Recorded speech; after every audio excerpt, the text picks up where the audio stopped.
Are you not sure if you're being your authentic self? What are some signs that you are probably not being true to yourself? Step one would be you say yes when you want to say no, and you say no when you want to say yes. And I said step, and step is not accurate.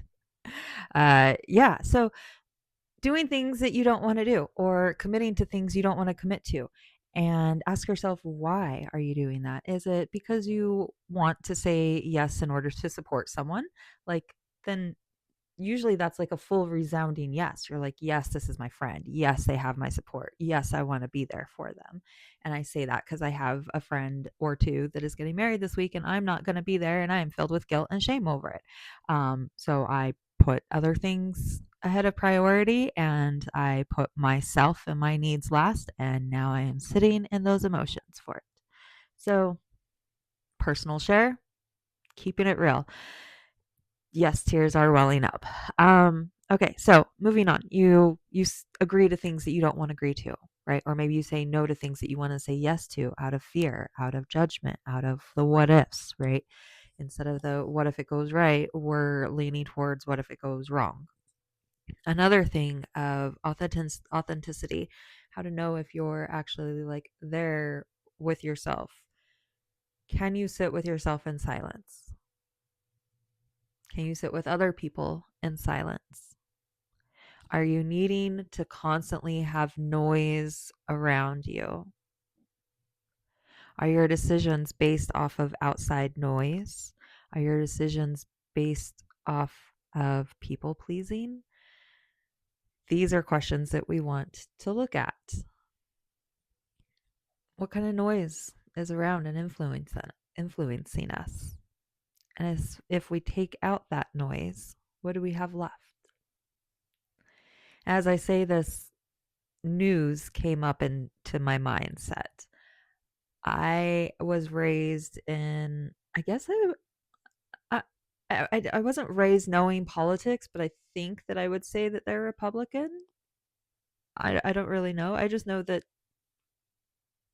politics, if they were always spoken of, they were spoken of not nicely, and it wasn't great. And I totally lost my train of thought on that. Politics. Oh, being authentic with your opinions. Being authentic with your opinions. I can very clearly observe in people their their opinions, and I can see the pages, or take a look at their what's in their phone for the pages that they follow, the news that they're watching, and it will coincide 100%.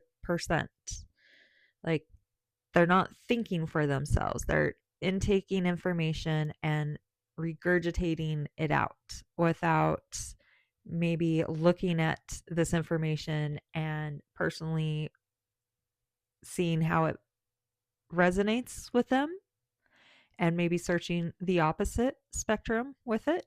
And a lot of us will just take what resonates and runs with it, right? Like my videos. If they resonate with you, great, they're meant for you. If they don't resonate for you, maybe one day they will, maybe one day they won't. That's okay.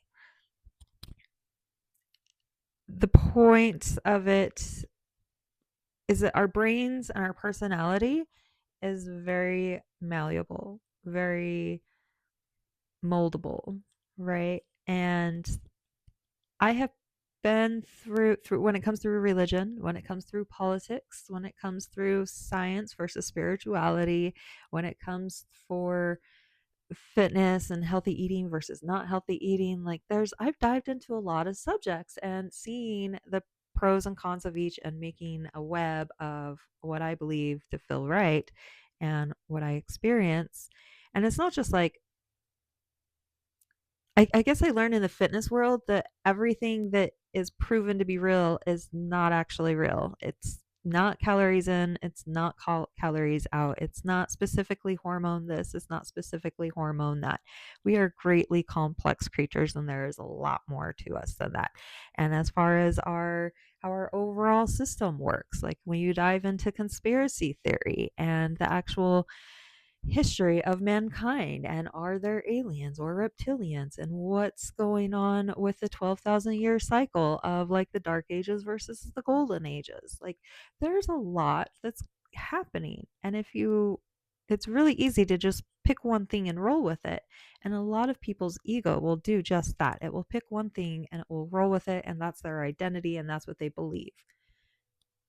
If that's your experience, great. But if you're feeling that you're running into trouble with that, if that lack of authenticity is creating conflict within your relationship with others, if it's creating, I mean, you want beliefs that feel good. You want values that feel good. You don't want values and beliefs that you feel like you have to defend and argue about all the time, right? Like it's just you just want to be able to be and exist and feel seen and understood, of which you may never feel seen or feel understood. And that's another part of authenticity. When you feel like you want to break down and just let go and give it all up, what do you do in those times? Because if you haven't tried just breaking down and letting go and giving it all up, I suggest doing that. And I've done it literally. Like I've literally stopped paying attention to everything before and just saw what happened. And things worked out. Community took care of me. God took care of me. Family took care of me.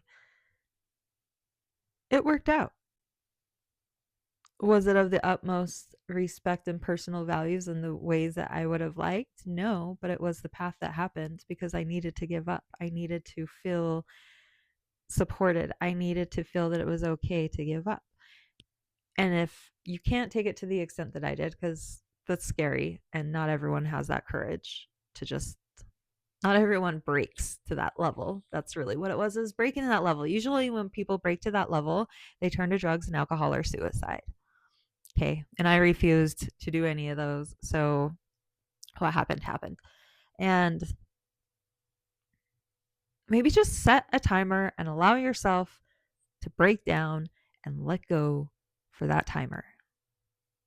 Right? Do you have 3 hours at the end of your night to just set a timer and be like, you know what, for the next 3 hours, I am just letting go as if nothing matters, and see what comes up? Because our bodies are energy and things will come up. Invisible things come up.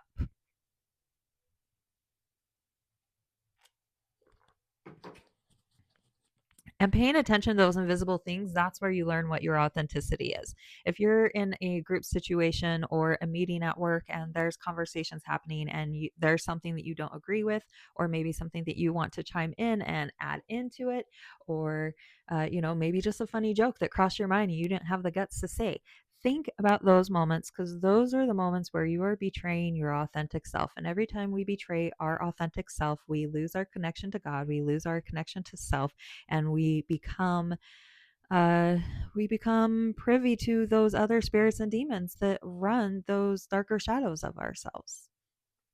And that's not fun, right? We want fun, we want joy, we want laughter and play. And when we feel confident in our authenticity, that's when we're able to live life with a childlike joy and the love of God.